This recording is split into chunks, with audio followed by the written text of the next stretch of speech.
शेतकऱ्याची कर्जमाफी शेतकऱ्याची कर्जमाफी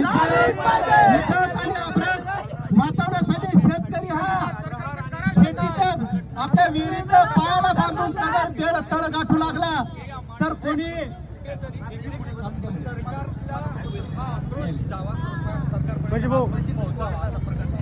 आणि अब्रोती दर वाचवण्यासाठी झाडाच्या फांद्याला गळफास घेऊन तो झाडाच्या फांद्या सुद्धा या शेतकऱ्याने धन्य केलेला आहे.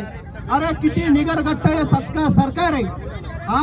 अरे आज काय परिस्थिती शेतकऱ्याची आणि कृषी मंत्री म्हणतो भिकारी सुद्धा 1 रुपया घेत नाही आणि तुम्हाला 1 रुपयात पीक विमा करता. अरे किती दुर्दैवी आहे.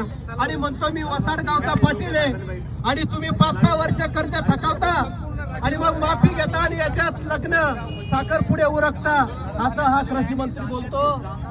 अरे किती निर्लज्ज आणि दुर्दैवी आहे सरकार हे कृषी मंत्री आहे. काल आमच्या या शेतकऱ्यासाठी या कृषी मंत्र्याच्या राजीनाम्यासाठी आमच्या छावाचे काही बांधव या ठिकाणी त्या प्रदेशाध्यक्षाला निवेदन द्यायला गेलं तर आमच्या एका सहकार्याला त्यांनी मारलं.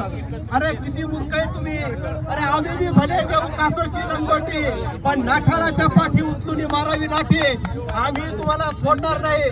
तुम्ही जोपर्यंत शेतकऱ्याच्या 7-12 या ठिकाणी कोऱ्या करणार नाही तोपर्यंत प्रत्येक शेतकऱ्याचा पुत्र हा आमच्या.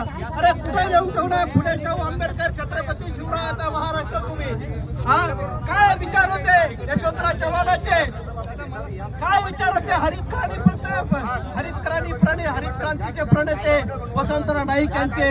त्यांनी शेतकऱ्याला एक चांगल्या प्रकारचा न्याय आणि शेतकरी हा जमीन कसणारे असणारा मालक व्हावा ही त्यांची इच्छा होती.